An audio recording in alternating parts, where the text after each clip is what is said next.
Bonjour, merci à tous ceux qui viennent nous rejoindre pour assister à la 3e session de ce symposium consacré à la e-santé et à ses apports, notamment en période de pandémie que de Covid-19. Mercredi, nous avons parlé de la façon dont les nouvelles technologies procurent une certaine liberté aux patients et aident aussi les soignants à prendre un certain nombre de décisions. Hier, l'intérêt d'accumuler les données, ces fameuses data, était à l'ordre du jour. Les invités ont aussi insisté sur la nécessité d'en faire un bon usage, notamment pour le strict respect de l'anonymat des individus. Aujourd'hui, nous allons aborder 2 sujets. D'abord, le financement des recherches et les conséquences de l'essor du numérique sur notre système de santé. Ensuite, la façon d'accompagner ce changement pour ne laisser aucun malade au bord de la route. N'hésitez pas à poser vos questions. Mercredi prochain, à la même heure, de 11h à midi, des experts vous y répondront.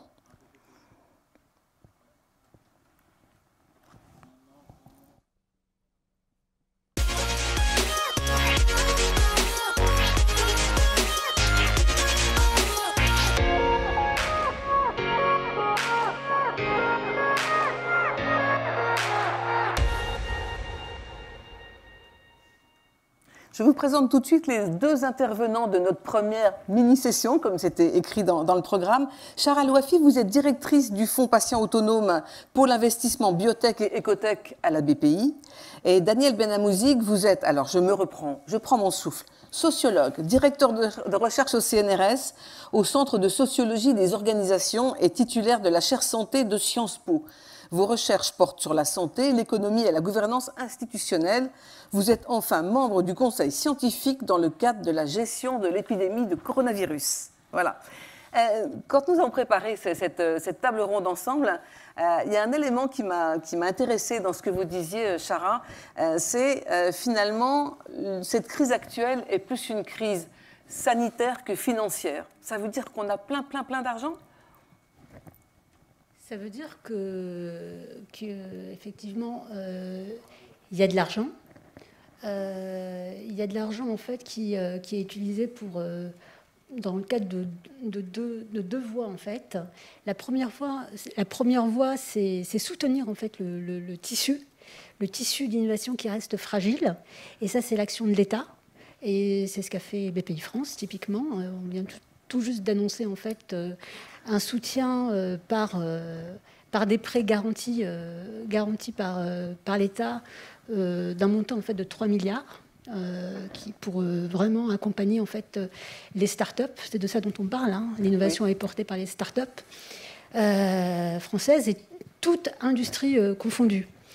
Et la deuxième voie, c'est de l'argent en fait qui existe, porté par des fonds, des fonds souverains, des fonds internationaux, nationaux. Et l'idée en fait de la stratégie, surtout en cas de crise, c'est d'accompagner en fait, de concentrer les efforts sur les meilleures sociétés.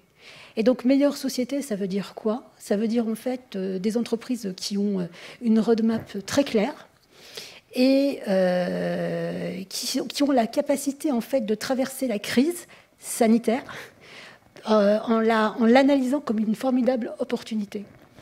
C'est un moment en fait pour faire son marché aussi, d'acquisition. Grandir en fait par la croissance externe. C'est un moment aussi où ces entreprises en fait qui ont du cash ont la possibilité de pivoter pour justement en fait passer cette étape et la vivre comme une formidable opportunité. Alors vous avez d'abord parlé des 3 milliards pour les startups. Est-ce qu'il y a des profils particuliers qui sont sélectionnés de startups?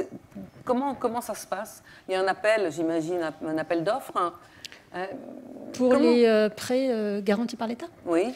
C'est toute start-up en fait française qui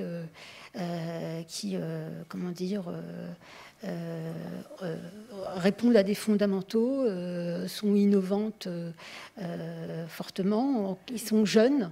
En général, certaines peuvent se créer pour l'occasion, ou ce sont des start-up qui ont déjà un peu d'existence? Ce sont des entreprises qui ont un peu d'existence, exactement. L'objectif, c'est de soutenir, on va dire, une dynamique. La création est une autre dynamique. Mais là, l'objectif, en fait, c'est de maintenir les entreprises en vie. Voilà. Oui, bien sûr. Et vous dites qu'il faut être très très opportunistes. Enfin, saisir l'opportunité, ce n'est pas du tout péjoratif. Ça veut dire que certains peuvent complètement changer leur mode d'action. Moi, je suis très étonnée par l'exemple allemand de ces deux chercheurs qui sont investis dans la Covid très vite, alors qu'ils travaillaient dans le domaine du cancer et qui sont donc maintenant associés à Pfizer pour ce développement. On peut faire des virages comme ça assez rapides. C'est ça l'opportunité. Oui, c'est ce qu'on appelle pivoter. Et c'est finalement, c'est maintenant que le futur se dessine. Il y a beaucoup, en fait, d'ouverture de décisions qui sont prises plus rapidement que d'habitude, parce qu'il y a besoin de solutions. C'est le marché qui tire tout ça, il y a une demande. Et donc, du coup, dès lors qu'il y a cette demande-là, le chemin, en fait, critique, chemin réglementaire, décisionnaire, etc., se raccourcit. Et c'est ce qui crée, du coup, l'opportunité. Oui. Dans l'hypothèse la plus optimiste, combien de start-up ou de sociétés vont pouvoir développer une action pérenne à l'issue de cette crise-là? Est-ce qu'on a une idée? On parle en fait dans le domaine de la santé. Oui, dans le domaine de la e-santé. E-santé, parce que voilà, le vaccin, c'est encore un autre Le vaccin, monde. c'est autre chose. Dans le domaine de la e-santé, en fait, on parle en France d'à peu près 400 entreprises. Donc la e-santé, en fait, c'est assez hétérogène comme solution innovante. Et on parle d'un pool de 400 entreprises en France aujourd'hui, que ça va en fait de la très jeune entreprise jusqu'à l'entreprise en fait qui a déjà une traction et qui est déjà sur son marché, etc. Combien? Alors je ne sais pas. Ça, il faut rester extrêmement modeste. Bien sûr.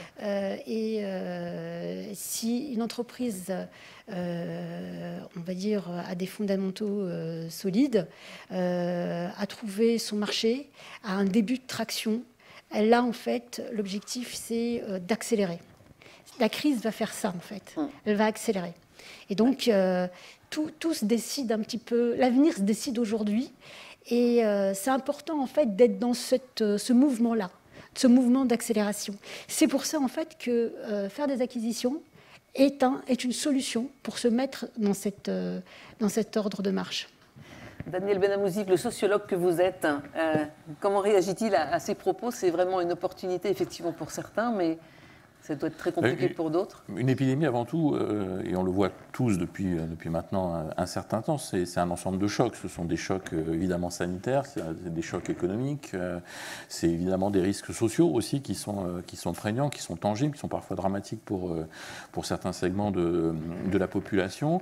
Et on voit bien depuis le début que d'une certaine manière, la recherche au sens large, que ce soit dans le domaine des technologies, que ce soit dans le domaine scientifique, que ce soit dans le domaine des vaccins qu'on évoquait rapidement, est vraiment placé au cœur non seulement de l'appréhension de la crise, mais probablement de sa dynamique et des issues qui peuvent, on l'espère prochainement, pouvoir se dégager.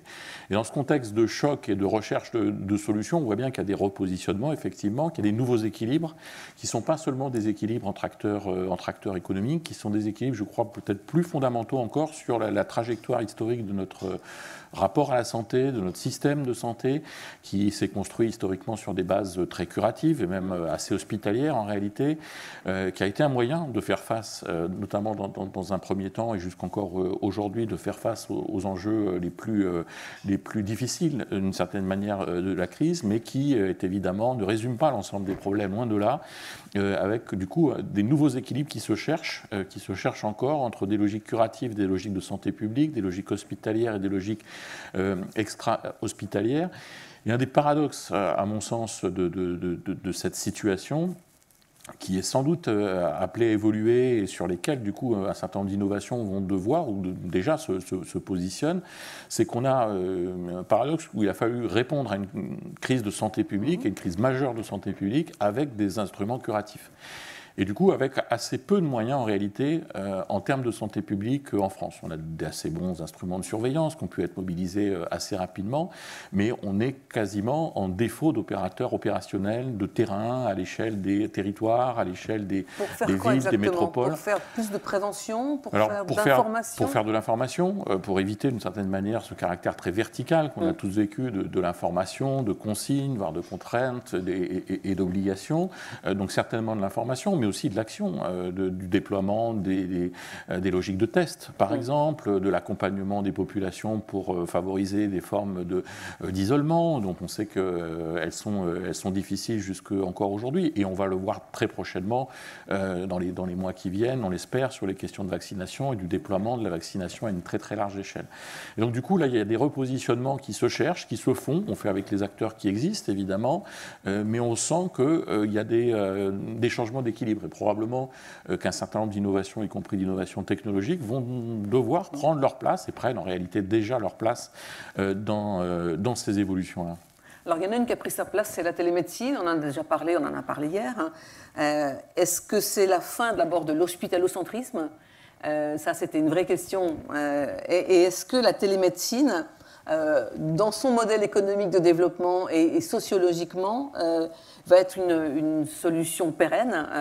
Est-ce que la crise va définitivement modifier la consultation et le rapport au corps médical ? Alors déjà, en termes d'économie, c'est un succès formidable, la télémédecine. Ah ben, formidable, effectivement. Merci la crise. Oui, merci pour eux en tout cas. Oui. En fait, on l'a pas du tout anticipé. On savait que c'était quand on analyse en fait une société de téléconsultation, donc c'était on analysait ça avant la crise, on se disait ça va être très très long. Un patient a besoin du contact avec son médecin, c'est extrêmement important. Et on s'aperçoit en fait que l'homme, l'être humain, a la capacité en fait de changer extrêmement rapidement. Donc que ce soit en fait le corps médical pour la prise de décision rapide, pour l'intégrer justement, et le patient pour se sentir à l'aise face en fait, par une rencontre en numérique. Il faudra un peu des deux en fait. Il faudra un peu des deux pour comment dire, la pérennité de la téléconsultation.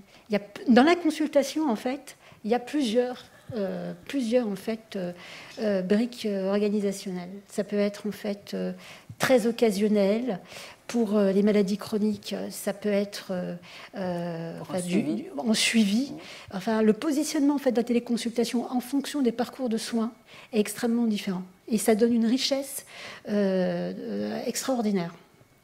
La téléconsultation, vous le vivez comment, vous, en tant que sociologue, et avec le retour patient, peut-être ? Alors, c'est incontestablement une évolution importante. Moi, ce qui me frappe, au-delà même peut-être de la téléconsultation, c'est effectivement une forme de fluidité qui s'est instituée dans le rapport entre les acteurs dans un contexte tout à fait particulier, un contexte de crise, de redéfinition des principes de travail, de redéfinition des hiérarchies, des exigences en termes de priorité. Et d'une certaine manière, on a vu des ponts se mettre en place, voilà, qui étaient très, très inédits d'une certaine manière. Par exemple, à l'échelle de l'Île-de-France, qui est un assez bon exemple du caractère très hospitalier du prise en charge de certaines pathologies, on voit que c'est à partir de l'hôpital qu'ont été développés un certain nombre d'outils en matière de santé publique, par exemple, à travers l'expérience Covisan, par exemple, ou à travers... C'était quoi, Covisan ? Alors, c'est une forme de suivi autour des tests, d'accompagnement des personnes, donc dans une logique plutôt territoriale et de santé publique, avec des antennes qui sont positionnées, mais des compétences qui sont issues des mondes hospitaliers au sens, y compris universitaire du terme, et puis à travers la participation d'étudiants, par exemple. Et puis d'autres initiatives, comme toujours dans le même contexte un peu de la PHP, de Covidom, de suivi à travers des questionnaires, mais aussi toute une infrastructure numérique, de suivi à domicile. Et c'est d'une certaine manière, cette logique de suivi à domicile se fait en bonne intelligence, avec des acteurs qui jusqu'alors étaient plutôt chacun dans leur couloir et avec une forme de fonctionnement très, très compartimenté, assez caractéristique de l'histoire de l'organisation des soins, pour ainsi dire, depuis la Seconde Guerre mondiale. Parce que la Covid, finalement, c'est une maladie familiale, parce que vous êtes tous cas contact quand vous êtes sous le même toit. Et donc, c'est peut-être pour la première fois, je ne sais pas, je dis peut-être une erreur, qu'on est obligé de tenir autant compte du patient dans son environnement. Alors non, c'est pas le seul cas, hein. Évidemment, il y a beaucoup de pathologies dans lesquelles l'environnement est très important, le rôle des aidants est très important, c'est le cas de beaucoup de maladies chroniques. Les patients, et les contacts, d'emblée, le patient, c'est pas un patient, alors peut-être pour les autres maladies infectieuses, mais j'avais le sentiment que plus là, il y avait un noyau familial qui était directement concerné. Alors il y a un noyau de proches, hein, d'une manière générale, et qui est l'une des caractéristiques des épidémies, justement, et c'est qui est lié à ces contacts, ces logiques de contact, de transmission, avec peut-être quelque chose d'un petit peu différent par rapport, encore que, hein, ça peut se discuter pour d'autres cas de maladies infectieuses, mais ce qui est frappant, c'est que toute la société est embarquée, d'une part, et d'autre part, dans des dynamiques qui sont extrêmement rapides. Donc avec des changements d'enjeux, d'orientation qui se jouent parfois en quelques jours, et où, on l'a vu au début de la crise en particulier, où il y a d'entrée une forme de cinétique de l'épidémie qui va perturber, qui va traverser toutes les organisations, tous les foyers d'une certaine manière, et avec évidemment des manières de faire face à ce type de défis qui vont être extrêmement variés selon les situations. Du coup, on se retrouve dans des situations où à la fois les liens sociaux, y compris quotidiens, familiaux, sont nettement perturbés, parfois sont interrompus, et parfois même à dessein. Donc une forme de rupture des liens sociaux, c'est une des caractéristiques de l'épidémie. Et en même temps, à une échelle plus organisationnelle, à une échelle plus institutionnelle, on voit s'opérer des formes de jonction, de ponts, d'adaptation et d'innovation, finalement, que les technologies numériques peuvent accompagner, parfois, peuvent susciter plus rarement, et qui se créent en dépit, en quelque sorte, de cette rupture des liens sociaux. Donc c'est toute cette plasticité qui est assez intéressante à regarder, à analyser et à suivre pour voir dans quelle mesure elle crée, c'est souvent le cas en matière technologique, des formes d'irréversibilité ou des choses qui sont plus transitoires. Je vais vous demander un exercice juste impossible, mais c'est plus drôle parce qu'autrement on ne peut pas poser des questions tout le temps. Si vous aviez une boule de cristal devant vous, regardez la crise dans 10 ans. À votre avis, qu'est-ce que ça va laisser comme marque, cet épisode par vague en plus, qu'on aura traversé puisqu'on se projette dans le futur? Peut-être qu'on y sera encore. Non, s'il vous plaît. Ouais. Alors, en fait, ça a accéléré en fait, la transformation numérique des entreprises en général, quelle que soit en fait, l'industrie. C'est un mouvement en fait qui est crucial pour être plus compétitif. C'est le premier point. Le deuxième point, c'est assez en fait, on souffre en plus de ce manque en fait de transformation numérique,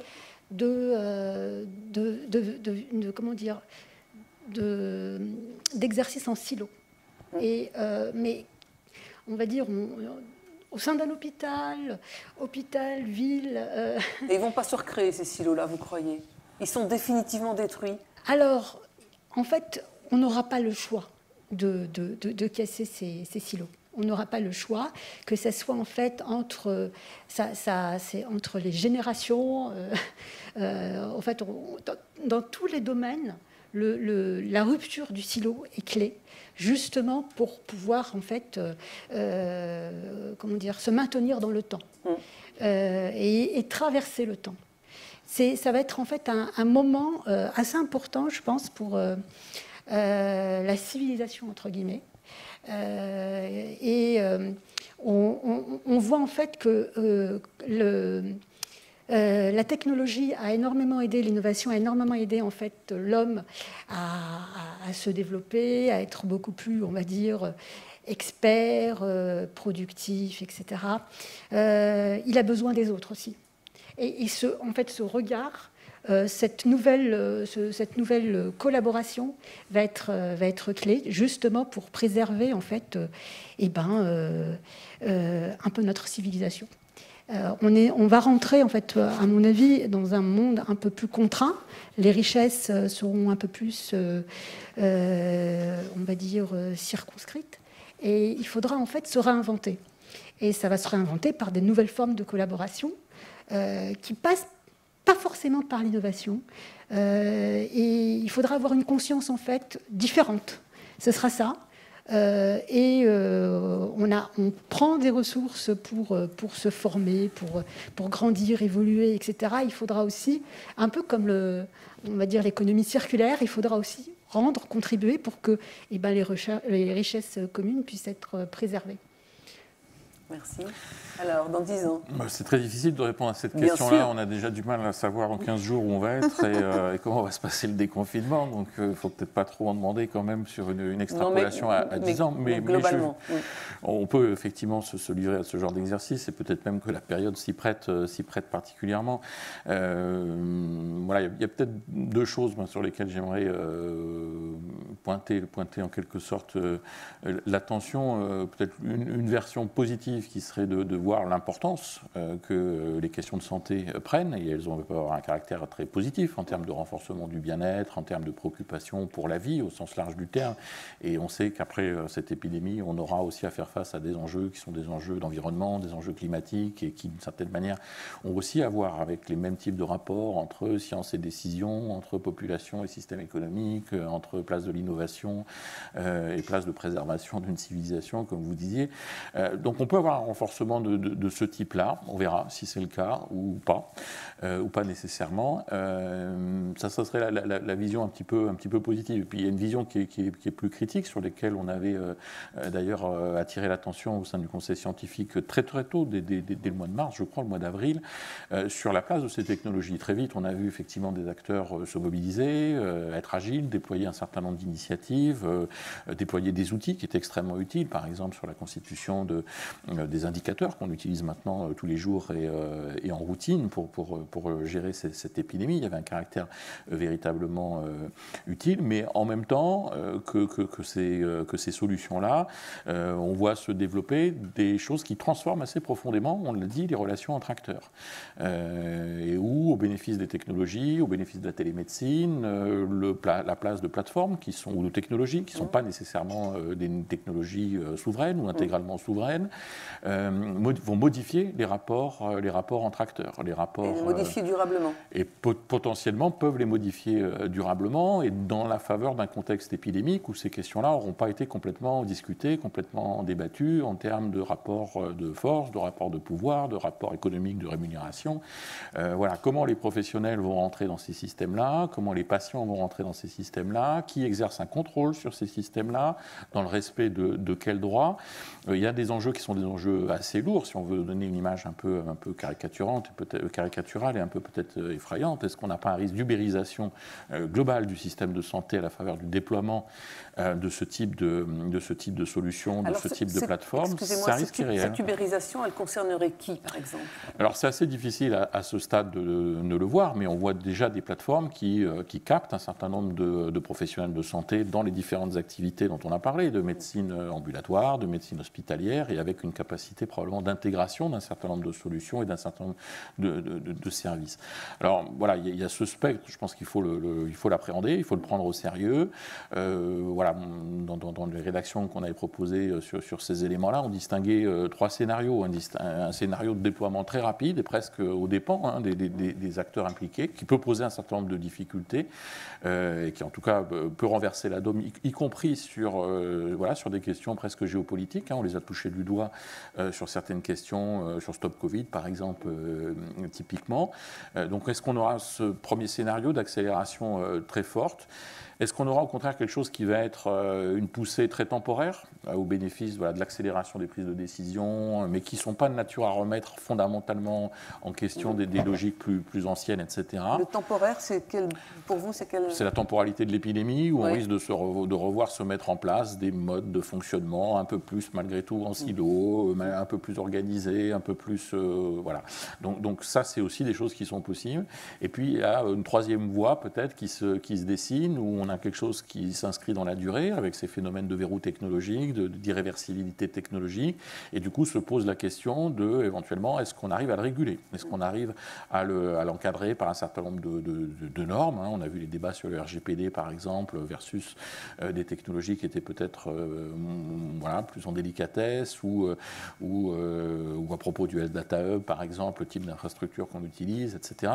Donc c'est des questions qui sont débattues, qui ne sont pas simples, et qui probablement pose une question des formes de la régulation de ces transformations-là. Et voilà, là on a des enjeux qui se cherchent et qui ont une dimension à la fois technique, à la fois sanitaire, médicale parfois, et puis citoyenne, politique, qui exigent et qui exigeront encore et pour longtemps des formes de débat, d'ajustement, d'une voie qui correspondent à une transformation des pratiques à peu près souhaitable.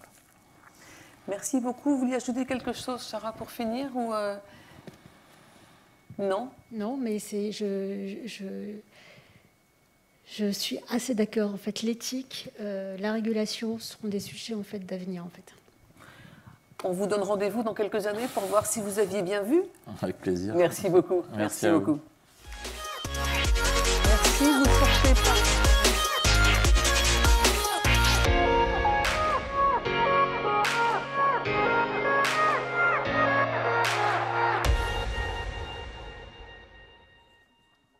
Alors avant de donner la parole à nos invités, donc Stéphanie Penissolo, qui est psychothérapeute, qui est fondatrice de Covid Écoute, et le professeur Éric Renard, qui est le coordinateur du département d'endocrinologie, diabète, nutrition et du centre d'investigation clinique INSERM au CHU de Montpellier, qui est dans son bureau, mais qui est évidemment avec nous.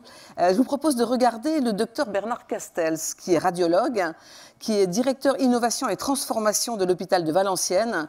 Il développe le principe de territoire de santé intelligent. Il explique comment l'hôpital de Valenciennes et le groupe hospitalier du territoire, ont réussi leur transformation numérique, cette nécessaire bascule, estime-t-il.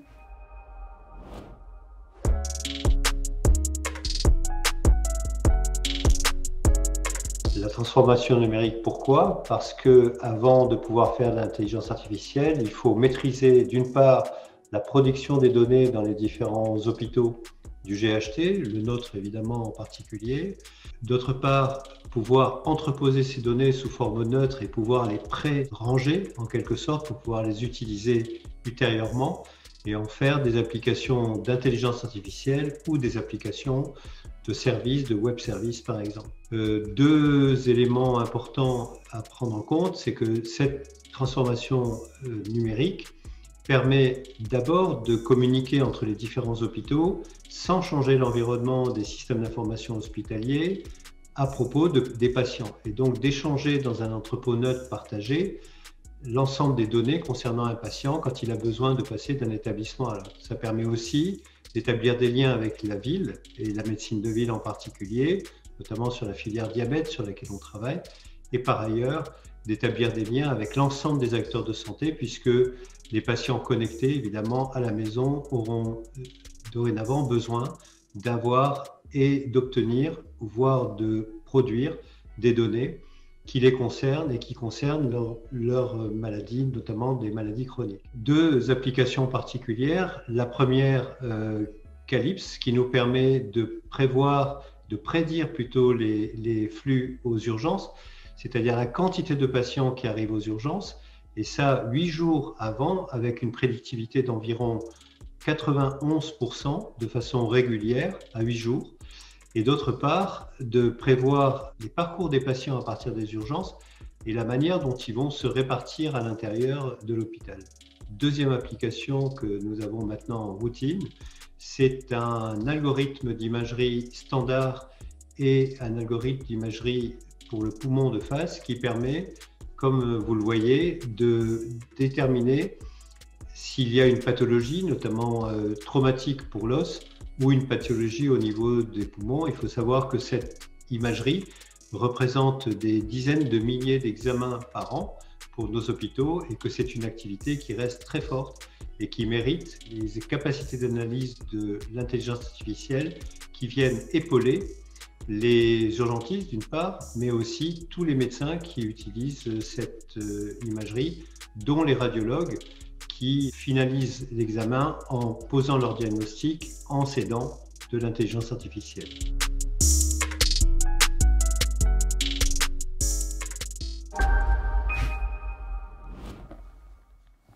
Alors dans cette vidéo, le docteur Bernard Castells cite le diabète comme l'une des pathologies les plus concernées par la e-santé. C'est votre pratique quotidienne, professeur Renard. Pouvez-vous, en quelques mots, nous parler des dernières innovations technologiques qui concernent cette pathologie ? Oui, donc le diabète, effectivement, a connu une mutation dans son suivi par les outils qui permettent de connaître sa glycémie à chaque instant. Donc les patients ont maintenant la possibilité d'avoir des capteurs, du moins ceux qui sont traités par l'insuline, qui leur permettent de connaître leur glycémie à tout moment. Et donc les patients ont une véritable vision de leur maladie. Le diabète, c'est une maladie invisible, puisque le glucose dans le sang, ça ne se voit pas à l'œil nu. Mais par contre, avec ces capteurs, eh bien, les patients peuvent avoir véritablement une vision permanente de leur niveau glycémique. Et ces capteurs, c'est une innovation formidable, parce qu'auparavant, certains devaient se piquer le doigt jusqu'à plus de 6 fois par jour, vous m'aviez dit. Ah oui, effectivement, pour connaître sa glycémie, il fallait, avant que les capteurs soient disponibles, il fallait accéder au sang, donc se piquer le bout du doigt pour avoir une goutte de sang et pouvoir mesurer le niveau de glycémie. Mais la glycémie, ça varie sans arrêt. Si vous êtes fatigué, si vous êtes énervé, si vous faites du sport, si vous mangez, la glycémie, ça change sans arrêt. Donc, comment maintenir cette glycémie dans une zone normale si vous ne la voyez pas ? On prend toujours comme image l'idée de prendre une autoroute et vous avez le droit de temps en temps de regarder ce qui se passe à travers le pare-brise. C'est évident que vous allez sortir rapidement de la route. Tandis que là, avec les capteurs, vous avez votre glycémie sous la main, je dirais, en permanence. Et donc, évidemment, ça permet d'anticiper et de beaucoup mieux contrôler cette anomalie qui est permanente, en fait, qui risque de se déstabiliser à tout moment. Alors, avoir cette glycémie en permanence, pour que ça soit utile, il faut qu'il y ait un système qui puisse injecter l'insuline en permanence en fonction des besoins. Alors ça, oui, c'est une partie des patients. Tous les patients ne sont pas traités par de l'insuline en multi-injection. Mais effectivement, c'est pour cela que c'est le plus précieux, c'est que cette information, c'est bien de la donner au patient, mais si ça l'oblige à prendre des décisions sans arrêt, finalement, il va vivre que pour son diabète. Et donc, si on peut utiliser cette information sur la glycémie pour la coupler à une intelligence artificielle qui va diriger une pompe à insuline portable qui va délivrer l'insuline, évidemment, à ce moment-là, ça soulage énormément les patients puisque automatiquement, la pompe va s'accélérer ou se ralentir, voire s'arrêter si la glycémie connaît des déviations vers le haut ou vers le bas. Donc, c'est ce qu'on appelle vulgairement le pancréas artificiel. En fait, c'est une automatisation de l'insulinothérapie. Et donc, c'est un espoir qu'avaient les patients depuis 40 ou 50 ans qu'on leur en parlait. Et maintenant, là, ça devient disponible. Donc, c'est vrai que à travers les essais cliniques, on le voit, c'est une véritable révolution pour ces patients qui ont les diabètes les plus difficiles à contrôler. Et pourtant, la pompe parfaite, entre guillemets, n'existe toujours pas, puisque le patient doit indiquer à la machine qu'il va manger, qu'il va faire du sport. Et quand il va manger, il doit indiquer aussi la quantité de sucre qu'il va manger. Donc pour l'instant, il y a encore une action très, très directe et très régulière du patient pour la gestion de sa maladie. Oui, ça soulage les patients pour les périodes nocturnes, les périodes de base, je dirais. Mais c'est vrai que dès que la glycémie risque de bouger rapidement, de monter ou de descendre, comme pour l'instant, la plupart des pompes à insuline délivrent l'insuline sous la peau, il y a un temps de latence entre le moment où l'ordre est donné et où l'action se passe. Et donc, pour être complètement automatisé, il faudra faire appel à d'autres voies d'administration de l'insuline ou à des algorithmes prédictifs qui permettent de savoir que si la glycémie commence à monter, par exemple, entre midi et 14 heures, c'est très certainement un repas. Et à ce moment-là, l'intelligence artificielle pourra déclencher plus d'insuline à partir de la pompe. Donc, il y a des travaux, bien sûr, qui sont en cours pour essayer d'automatiser ce système. Mais déjà, pour les patients qui l'utilisent, c'est formidable de pouvoir dormir sur ses deux oreilles sans risque d'hyper ou d'hypoglycémie et de se réveiller avec une glycémie normale, alors qu'un patient qui se lève avec une hyper ou une hypoglycémie, sa journée est foutue, quoi. Il va passer son temps à essayer de rattraper le coup. Donc, c'est déjà un grand progrès, mais l'avenir assez proche, je pense, permettra d'automatiser ça. Alors, vous parlez d'avenir assez proche. Moi, j'aime bien poser des questions sur l'avenir. Dans combien de temps un patient pourra-t-il espérer avoir un pancréas autonome, implantable, bref, de vivre comme s'il avait une greffe de pancréas, tout simplement? Il y a déjà des projets de recherche qui se développent, donc je pense que... Alors, il y a toujours vous savez, il y a toute une cinétique, je dirais, dans l'accès au dispositif. Donc, si on parle de recherche, je pense que dans les 5 ans qui viennent, ça existera. Si on parle de mise à disposition à la plupart des patients, il faudra sans doute attendre une dizaine d'années. Il y a tout un tas de processus réglementaires, d'autorisation, etc. Mais sur le plan des systèmes pilotes, vont arriver assez rapidement. il y a déjà des essais qui ont été faits avec des systèmes complètement automatiques et qui fonctionnent déjà très bien, bon, dans des conditions de sécurité, d'environnement protégé, etc. Après, c'est toujours pareil, il faut les mettre en situation plus difficile dans la vie quotidienne, chez des patients plus difficiles à contrôler. Mais donc, dans les 10 ans qui viennent, on devrait, je pense, pouvoir mettre à disposition des patients des formules complètement automatisées. Peut-être pas implantables, mais en tout cas complètement automatisées. Alors là, on a vu l'aspect technologique. Merci beaucoup, monsieur. On va revenir vers vous très vite. Maintenant, l'aspect psychologique.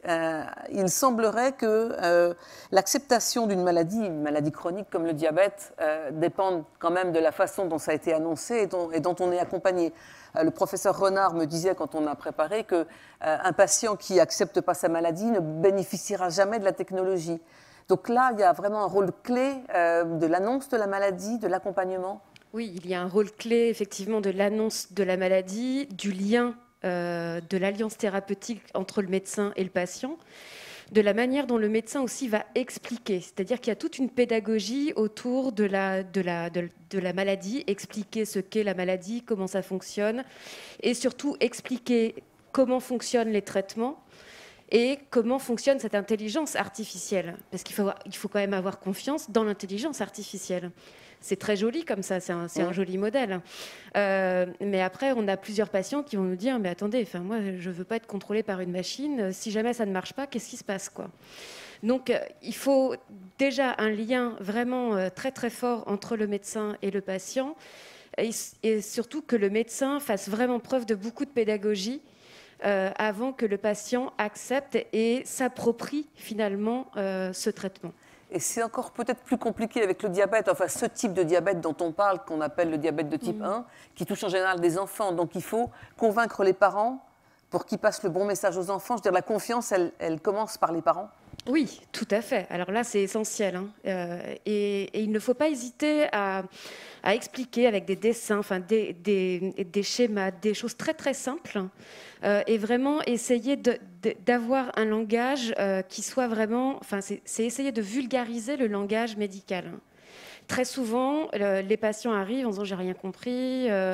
Ils ont même peur des gros mots qui sont employés par les médecins. Vous employez des gros mots, monsieur Renard? Non, je pense que je me contrôle. Voilà. Mais ça, c'est quelque chose qui est vraiment très important, justement. Que le langage du médecin soit complètement accessible aux patients et aux parents, justement, qui eux-mêmes vont pouvoir passer le message à leurs enfants. Est-ce que dans des équipes comme la vôtre, il y a j'imagine, des psychologues qui interviennent très vite auprès des parents et qui puissent décoder un petit peu le langage médical, donner des aides pratiques, faciles? Oui, c'est un membre essentiel de l'équipe. Dans les maladies chroniques, le côté psychologique, évidemment, est très, très important. Bon, il est important dans la vie en général, mais qui plus est dans ces situations de maladies chroniques.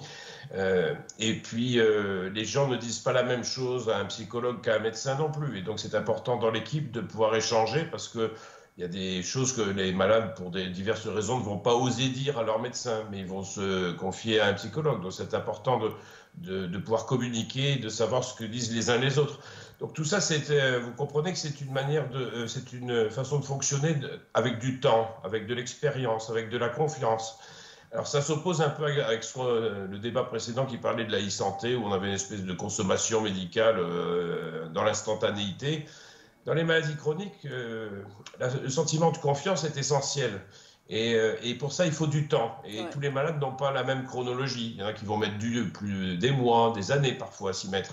Donc il ne faudrait pas, en se ruant, je dirais, vers l'e-santé, oublier qu'on est des humains et qu'on chacun a son rythme et qu'il faut prendre le temps d'expliquer, travailler à plusieurs, en équipe. Les gens ne se confient pas spontanément à tout le monde. Donc c'est important de remettre un peu donner du temps au temps, comme on dit. Stéphanie, comment faites-vous pour donner du temps au temps? Je travaille beaucoup avec la psychoéducation, justement. Expliquer les choses et travailler sur les craintes aussi que peuvent avoir les patients. Mais par exemple, comme type de question, vous avez quoi? Sur des maladies chroniques différentes, on n'est pas obligé de rester dans le diabète. Les craintes sur une maladie chronique s'expriment comment? Alors, et les craintes, c'est surtout la non-acceptation de la maladie chronique. C'est pourquoi moi je suis atteinte de cette maladie chronique, c'est injuste. Il y a dans un premier temps, et on peut voir une phase de victimisation qui entraîne beaucoup de sentiments de colère. Et puis petit à petit, donc, on va travailler avec la personne justement à cette acceptation. À un moment donné, il faut lui faire prendre conscience qu'elle va devoir apprendre à vivre avec plutôt que d'être contre cette maladie. Et on peut avoir une première phase où les gens sont vraiment contre. Par exemple, les gens qui sont atteints de sclérose en plaques. Je pense à une patiente comme ça qui continuait à faire énormément d'efforts physiques, à s'épuiser, à lutter vraiment. Et elle était contre, elle ne prenait pas soin d'elle. Et elle refusait effectivement d'accepter ce diagnostic-là. Et il a fallu vraiment travailler avec elle sur les craintes qu'elle avait à accepter. Finalement, qu'est-ce que ça veut dire accepter cette maladie chronique? Et qu'est-ce que ça veut dire que de vivre avec? Et pour elle, c'était en fait accepter la mort. C'était accepter l'issue fatale. Donc il a fallu travailler d'abord effectivement sur cette crainte avant effectivement qu'elle passe à une acceptation et qu'elle prenne soin d'elle et qu'elle accepte les traitements. Parce que accepter une aide technologique, c'est accepter que quelqu'un d'autre vous aide quand même, globalement. C'est-à-dire on est un petit peu déchargé du poids de sa maladie. C'est jamais vécu comme ça pour le diabète, professeur Renard? Oui, le lien avec la machine, c'est très individuel. Il y a des personnes qui vont immédiatement être conquis par la technologie, qui vont comprendre que ça va simplifier leur vie, que ça va libérer de leur espace dans leur cerveau, qui n'auront plus à penser en permanence à leur maladie. Et d'autres qui vont avoir une attitude, comme vous le disiez tout à l'heure, un peu d'opposition, en disant « mais moi je ne veux pas être dirigé par une machine ». Mais en fait, c'est jamais la machine qui dirige, c'est toujours l'homme qui dirige. C'est-à-dire que la machine, elle fait en fait ce qu'on lui permet de faire et ce qu'on lui autorise à faire. Et donc, c'est cette traduction qu'il faut expliquer aux personnes. Il faut aussi que les espoirs restent mesurés. On l'a vu, le pancréas artificiel, ce n'est pas complètement automatisé. Donc, il ne faut pas non plus que le malade rêve en pensant qu'il va mettre une machine et qu'il ne sera plus malade et que tout sera normal.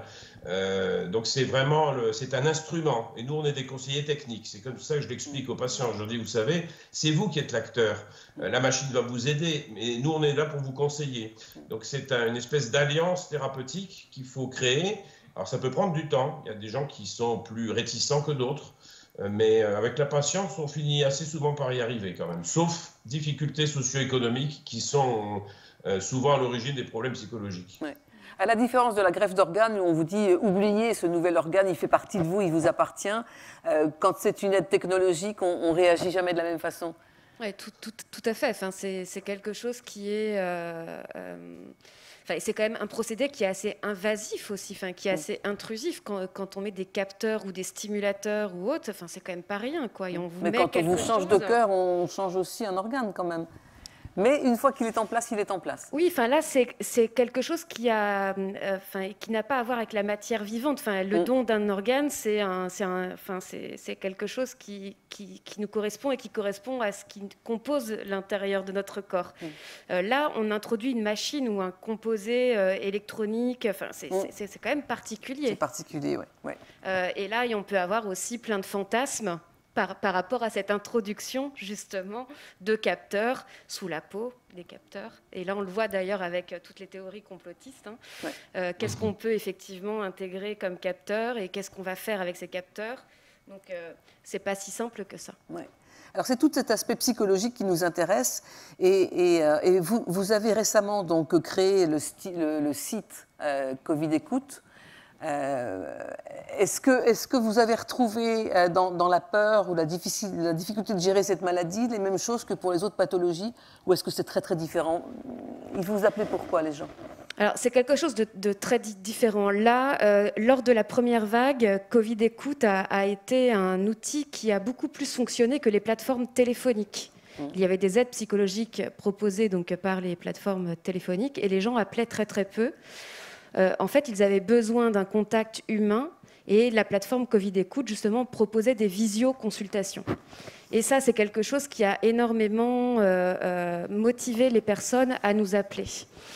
Ça a très, très bien fonctionné. Et ce qui est assez intéressant, c'est de voir ce qui se passe là, lors de la deuxième vague. Il n'y a pas le même succès. Et on le voit aussi avec nos propres patients, c'est-à-dire que les gens ne veulent plus de la technologie. Autant la première vague, il y en a eu un attrait pour la technologie.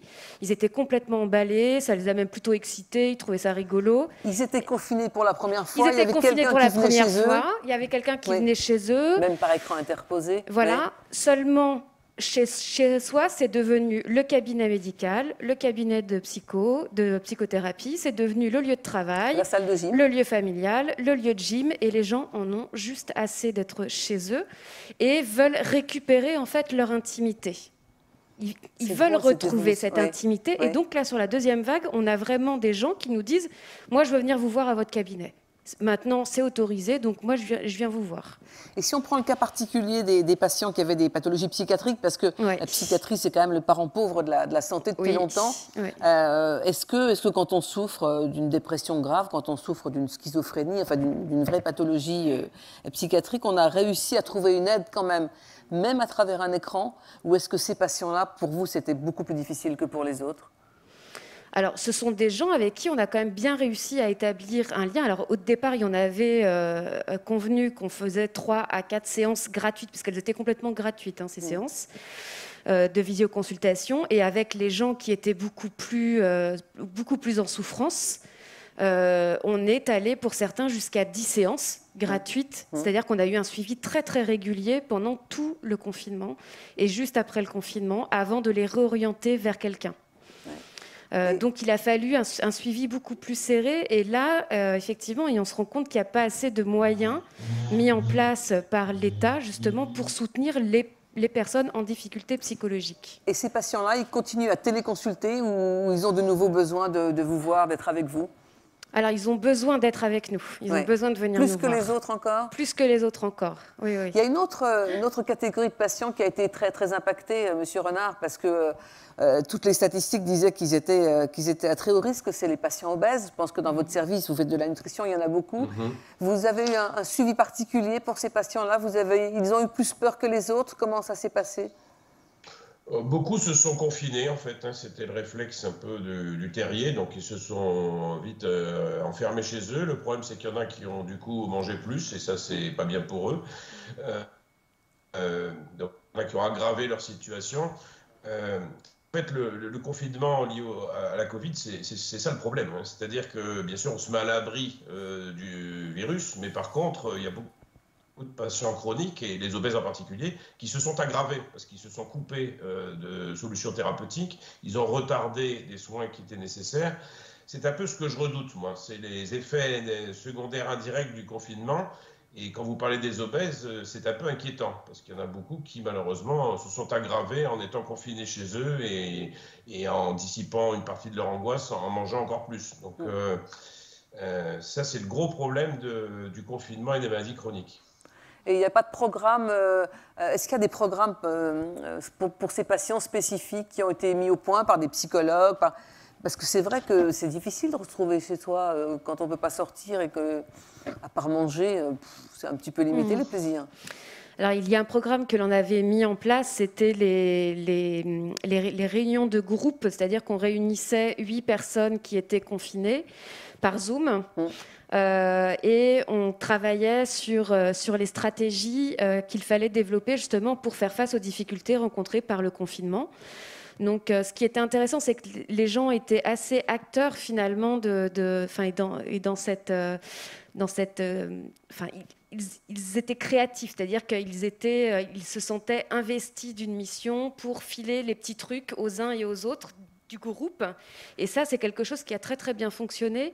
On travaillait aussi sur l'apprentissage de techniques de gestion des émotions. Donc, plutôt que de manger, est-ce qu'il est possible de faire autre chose ? Donc, on leur a appris des techniques de respiration, des techniques de méditation qui leur ont permis justement de mieux gérer ces fringales, comme par exemple manger en pleine conscience plutôt que d'avaler, d'ingurgiter. Ça veut dire quoi ? Expliquez-moi. Alors, juste. Donc, très souvent, lorsque l'on est anxieux, on va essayer de calmer cette anxiété en avalant une boîte de gâteaux. Pas un seul gâteau, on ne va pas prendre le temps effectivement de le déguster, on va plutôt avaler, gober cette boîte de gâteaux. Ce qui va créer effectivement des inconvénients quand même assez délétères, mais qui va... Sans plaisir, quand on mange aussi vite, Non. Ça gâche le plaisir. Non, non, non.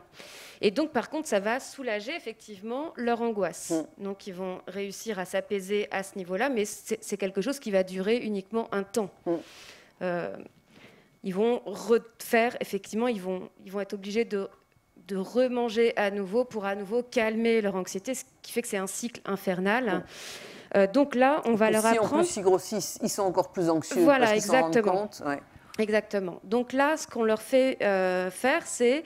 Par exemple, on leur dit, prenez un carré de chocolat, et donc ce carré de chocolat, déjà, vous allez sentir ce carré de chocolat, et juste imprégnez-vous de cette odeur. Et quand vous sentez ce carré de chocolat, que se passe-t-il en vous? Je commence déjà à saliver dans la bouche, je suis vraiment imprégnée effectivement de cette odeur, et rien que ça, parfois il peut y avoir un effet de satiété, rien qu'en sentant finalement l'odeur du chocolat. Et ensuite, on leur dit, vous pouvez manger effectivement ce carré de chocolat, mais par contre, essayez vraiment de le déguster.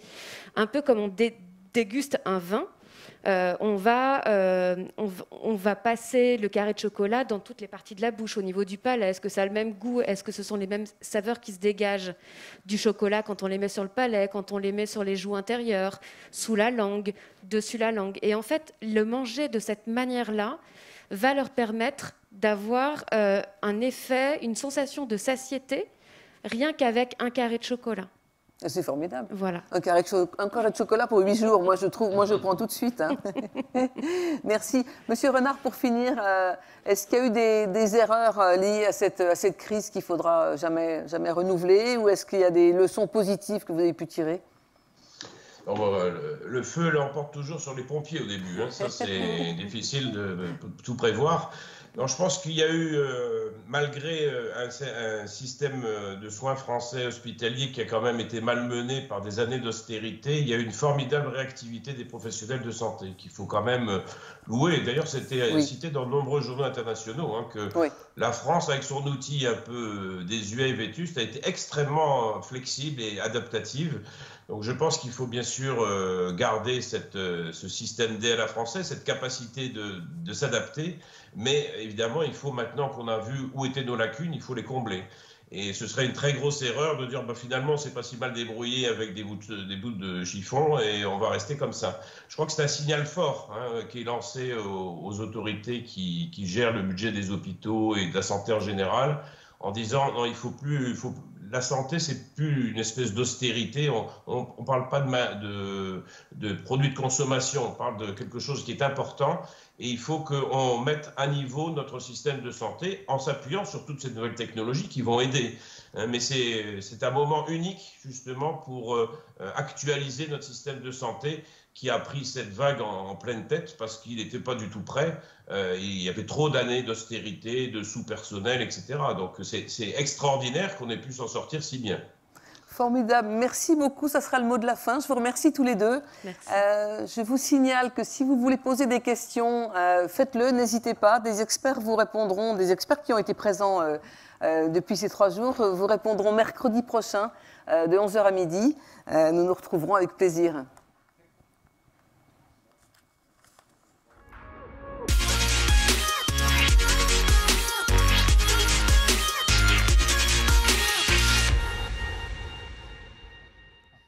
Pour conclure, nous arrivons à la séquence des 3 sphères. Donc des 3 sphères, nous allons retrouver David de Amorine, qui est directeur innovation e-santé chez DocaPost. Et il va nous parler des actions du think tank Les 3 sphères et de ceux qu'il appelle les visionnaires-faiseurs. On l'écoute. Et oui, donc on rentre dans cette séquence, on va chercher à réconcilier le familial, le médical, le médico-social avec l'aide du numérique. Et du coup, effectivement, rappelez-vous, l'année dernière, lors de notre premier symposium, nous avons annoncé le lancement d'un comité scientifique, le think tank Les 3 sphères, qui rassemble des visionnaires-faiseurs. Alors les visionnaires-faiseurs, qu'est-ce que c'est? Ce sont des personnalités françaises ou internationales qui sont particulièrement reconnues dans le domaine du numérique en santé. Avec la pandémie, on l'a vu, on n'a jamais eu autant besoin de numérique en santé. Donc ces visionnaires-faiseurs, ils ont été particulièrement actifs cette année, non seulement à imaginer comment, grâce au digital, on pouvait fournir des services au système de santé, mais surtout à tracer le chemin, à nous montrer comment, avec des projets très concrets. Alors du coup, ils ont été très très actifs. Alors le professeur Fabrice Denis a lancé des projets comme maladie coronavirus.fr dont on a parlé tout à l'heure, avec 13 millions de visiteurs, donc c'est colossal en termes de trafic. Le professeur Jean-Pierre Michel a lancé une app de détection des fragilités pour les personnes âgées. Et ça, c'est un sujet dans l'actualité, beaucoup. Bien sûr. Le docteur Fabien Guèze partage sa vision sur comment est-ce qu'on sera mieux soigné demain et maintenant avec des publications, des émissions, des ouvrages. Le docteur Ludovic Moix a amplifié l'usage du numérique dans son cabinet et poussé beaucoup d'initiatives au sein de sa clinique. Chara Louafi, qu'on a vu tout à l'heure, a lancé le Lab e-santé avec la délégation ministérielle au numérique en santé, l'ANS et la BPI.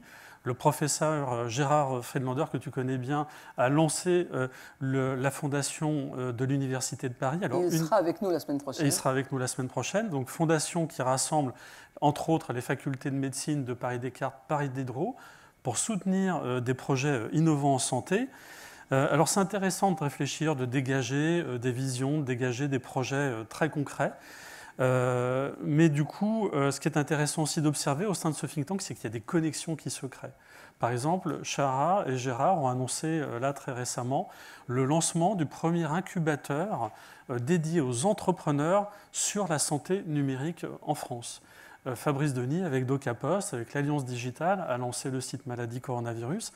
Avec Fabrice, avec Jean-Pierre, nous travaillons en ce moment même sur des projets autour de la détection précoce. Avec Alain Toledano, donc le docteur Alain Toledano, qui a lancé l'Institut Raphaël, on est en train de travailler sur comment démultiplier finalement cette pratique qu'il a imaginée et rendue opérante dans son institut, la médecine intégrative, pour pouvoir la démultiplier en dehors. Alors là, on est au cœur des trois sphères, réconcilier le médical, le médico-social, le paramédical, pour prendre soin à la fois de la santé physique, de la santé mentale, mais aussi de plus en plus de la santé économique. On le voit en ce moment, la santé économique, ça vient affecter aussi la santé tout court. Et donc, du coup, si vous voulez voir à quoi ressemble très concrètement l'action d'un des visionnaires faiseurs du think tank Les Trois Sphères, voici une petite vidéo. L'Institut Raphaël, c'est l'ange de la guérison. À l'Institut Raphaël, on va cohabiter les médecins et les acteurs paramédicaux, sophrologues, sexologues, psychologues, nutritionnistes, tout le monde main dans la main, pour accompagner chaque patient, co-construire avec lui un parcours d'accompagnement coordonné qui va être orienté vers la nutrition, les émotions, l'activité physique, le bien-être. Parce qu'à l'Institut Raphaël, ce qui nous importe, c'est la santé globale. Et la santé, c'est pas l'absence de maladie, c'est cette santé émotionnelle, cette santé psychologique, sociale, sexuelle, arriver à passer d'une médecine centrée sur la maladie à une médecine centrée sur l'individu et son projet de vie. J'ai rencontré l'Institut Raphaël après mon cancer du sein, après la radiothérapie, et j'y ai trouvé un lieu où je me suis reconstruite, où j'ai rencontré beaucoup de gens très bienveillants, avec une grande humanité, qui mêlent la médecine traditionnelle à la médecine douce, intégrative, et qui prend en compte tous les éléments qui font qu'on va aller mieux. La sophrologie, l'art-thérapie, la danse-thérapie, l'hypnothérapie, tout ça, ça m'a fait évoluer dans aller mieux et être en bonne santé.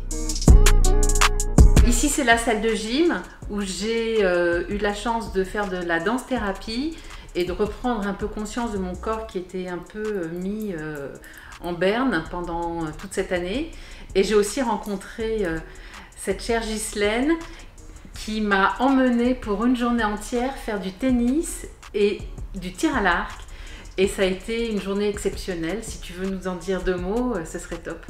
Oui, on a organisé des journées sport-santé pour essayer d'adapter tous les sports et de montrer qu'on pouvait pratiquer en Île-de-France tous les sports, quelles que soient les ressources et les capacités du jour. Et donc, j'ai eu le plaisir d'emmener Laurence redécouvrir ce qu'elle était capable de faire. Et franchement, on a bien renvoyé la balle. Oui, c'est tout à fait ça. Chaque parcours d'accompagnement nécessite qu'on se préoccupe de la nutrition. D'abord, le goût des aliments, c'est le goût de la vie, c'est le goût des autres. On a des programmes nutrition santé et nutrition plaisir. Moi, je suis arrivée à l'Institut Raphaël en mai et j'avais 10 kilos de plus. Et je ne savais pas comment me débarrasser de tous ces kilos qui m'embêtaient la vie. Et grâce à la nutritionniste que j'ai rencontrée ici, qui s'appelle Geneviève et qui est fabuleuse, elle m'a appris à équilibrer mes repas. Et elle n'a jamais parlé de régime. Elle a parlé de nourriture adaptée et de rééquilibrage vraiment. On n'a jamais compté les calories. Elle me demandait de me peser quand j'en avais envie. Et ça m'a vraiment beaucoup aidée. Voilà, et je lui dis merci.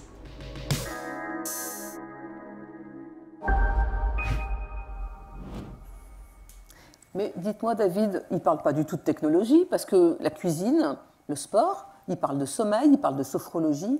Elle est où, la e-santé? Alors, il parle aussi d'oncologie, puisque c'est un centre sur l'après-cancer, donc qui est souvent accompagné d'une prise en charge médicale. Et donc, le sujet, c'est de démontrer que cette approche globale de la santé, elle est efficace. Et donc, on a besoin de données. Et donc, de numérique pour collecter ces données, de numérique en confiance, pour créer l'espace de confiance où, finalement, je vais pouvoir donner mes données dans un espace numérique sécurisé, souverain. C'est ce qu'on amène typiquement dans le cadre de cet établissement. Et donc, les gens, du coup, peuvent partager les données. Et ça permet de lancer des programmes de recherche scientifiques pour valider qu'effectivement, quand on fait travailler le médecin avec le paramédical pour prendre en compte le patient dans cette approche globale, finalement, on a un modèle qui est beaucoup plus efficace du point de vue scientifique et médical par rapport à un modèle où je m'occuperai uniquement de soigner l'individu du point de vue de la santé et de l'acte médical. Donc voilà, donc du coup le numérique c'est quelque chose qui est central pour pouvoir montrer qu'on est bien sur quelque chose qui amène de la valeur. Alors on va continuer avec les 3 sphères, notre démarche. On va accueillir cette année 5 nouveaux membres pour étoffer ce think tank. Donc à l'occasion de ce 2e symposium, c'est l'occasion d'annoncer les nouveaux arrivants. Vous en avez vu quelques-uns d'ailleurs sur le plateau. Donc avec Lydie Canipel qui est vice-présidente de la Société française de santé digitale et cofondatrice de l'Université de la médecine digitale. Daniel Benamouzi, que vous avez vu tout à l'heure, donc qui est directeur de recherche au CNRS, au Centre de sociologie des organisations et titulaire de la chaire Sciences Po. Le docteur Bernard Castel, que vous avez vu également, qui est radiologue, qui est directeur innovation et transformation du CH de Valenciennes, qui développe le principe de territoire de santé intelligent. On l'a vu dans l'IA, tout l'hôpital utilise ce système. Voilà, ce n'est pas de la preuve de concept. C'est pour de vrai à l'échelle d'un territoire, et ça marche.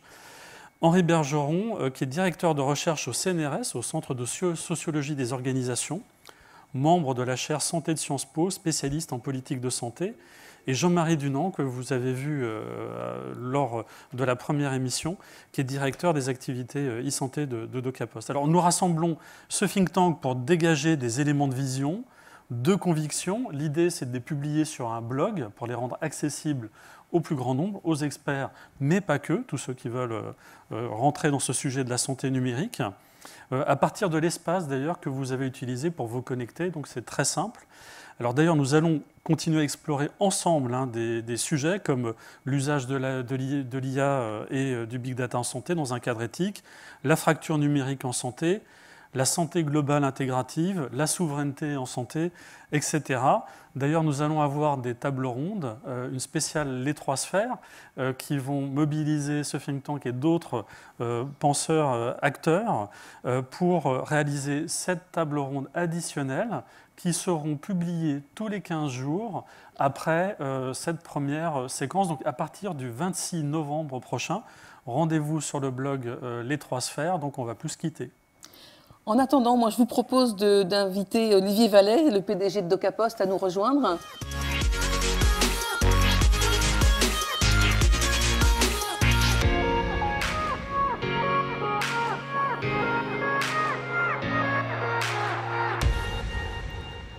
Vous avez été présent avec nous. Maintenant, la dernière question pour finir, pour clore cet événement. Cette crise est-elle un accélérateur de la transformation numérique pour vous, avec de nouveaux usages, de bonnes pratiques, voire de nouveaux services? Je pense qu'on peut dire en effet que s'il devait y avoir du positif dans ce qu'on est en train de vivre, l'accélération du numérique plus que jamais est visible. Nous, on l'a vu et on l'a vu de façon très nette entre la première phase de confinement et la deuxième. La première phase du confinement, je peux vous assurer que toutes les entreprises et y compris les petites et moyennes entreprises qui n'avaient pas digitalisé un certain nombre de process ont été bloqués. Et des exemples très simples que je peux vous donner, c'est être capable d'avoir une signature électronique pour pouvoir signer un contrat, dématérialiser un contrat quand on continue à embaucher, être capable de facturer avec une facture dématérialisée, la dématérialisation des bulletins de salaire. Toutes ces entreprises qui étaient en retard éventuellement sur le digital, je peux vous assurer qu'à la fin du premier confinement, elles ont toutes travaillé sur leur plan de continuité de service. Et donc, comme on est au cœur de cette activité et qu'on a ces offres de service, on a vu une accélération vraiment importante. Ils ont fait un grand bond en avant. Grand bond en avant. Et je pense pouvoir dire qu'il y a encore de quoi continuer pour pouvoir encore progresser, puisque c'est vrai qu'on est encore malheureusement en retard sur le marché français, sur la digitalisation des entreprises. Et il faut qu'on l'accélère, puisqu'on voit que ça peut être vraiment utile. David ? Et du coup, Olivier, est-ce que tu observes ce mouvement dans la santé également ? Oui, puis je pense que ça a été plus que bien dit dans toutes les tables rondes que vous avez réalisées avec tous les experts. On le voit aujourd'hui, on voit une accélération très très forte dans le domaine de la e-santé. On voit aussi qu'il y a eu des initiatives importantes qui ont été prises par l'État. Je pense notamment au Ségur, je pense au programme Ma Santé 2022, qui est un vrai programme avec de vrais moyens et une volonté de pouvoir développer un certain nombre de services numériques pour aider les citoyens au quotidien. Un exemple très simple, il y a l'espace numérique de santé, qui est un projet majeur piloté par le ministère de la Santé et par la CNAM, qui est un projet qui devrait voir le jour dès le milieu de l'année prochaine pour chaque citoyen, donc très très vite, et vraiment avec quelque chose de très très concret qui permettra à chaque citoyen de pouvoir reprendre le contrôle de sa santé, qui est quand même un sujet majeur, pour que chaque citoyen puisse maîtriser sa propre santé et décider de pouvoir partager et d'adresser ses données de santé en fonction des différentes personnes que vous êtes amenés à contacter, en fonction des problèmes de santé que vous pourriez éventuellement avoir. Et en toute sécurité.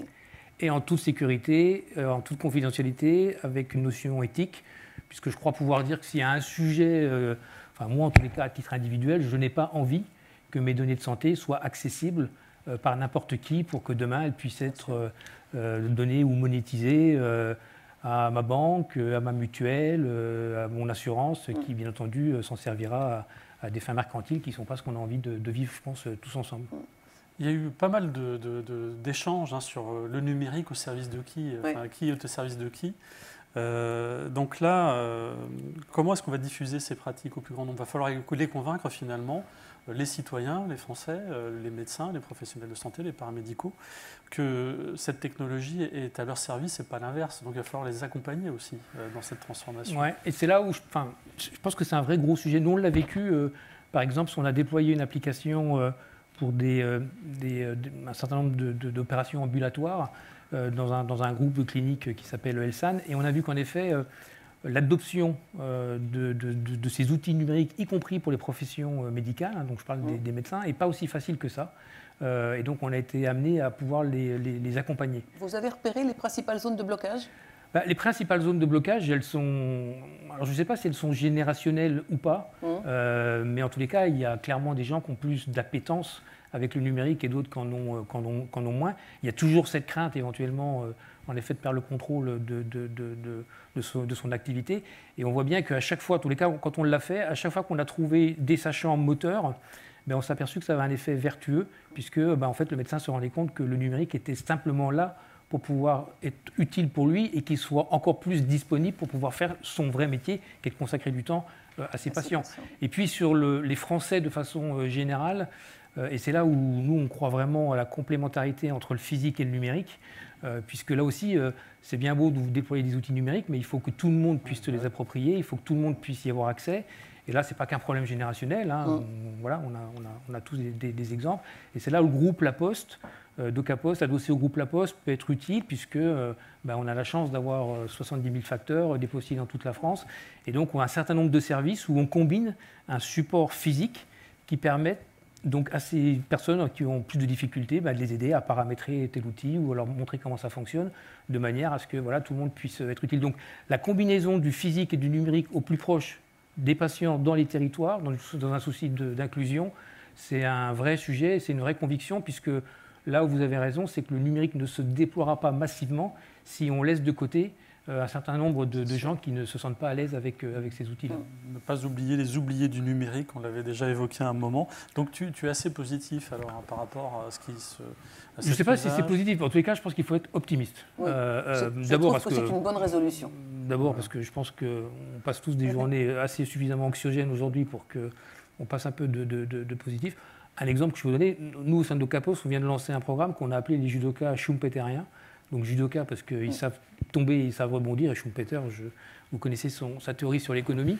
Moi je pense qu'il faut être positif, je pense qu'il faut croire en effet qu'on vit une période qui est intéressante et que la transformation qu'on est en train de vivre, elle va s'inscrire dans la durée et qu'au final, on sortira tous, je l'espère, gagnants et avec une qualité de vie, une qualité de la santé qui sera encore meilleure que ce qu'on peut connaître aujourd'hui. Donc oui, soyons un brin optimistes. Merci beaucoup, merci messieurs, merci à tous. Je vous rappelle que mercredi prochain, donc le 25 novembre, les experts qui sont intervenus au cours des 3 sessions répondront à vos questions. Vous pouvez sans doute continuer à les poser pendant quelques temps. Nous attendons aussi vendredi prochain une intervention de Valérie Pécresse, j'y arriverai, la présidente du Conseil régional d'Île-de-France, du professeur Gérard Friedlander, dont nous avons parlé. Et aussi, nous aurons la chance d'avoir avec nous Dominique Pont, qui est à la fois le directeur général de la clinique Pasteur de Toulouse et le responsable ministériel du numérique santé. Portez-vous bien.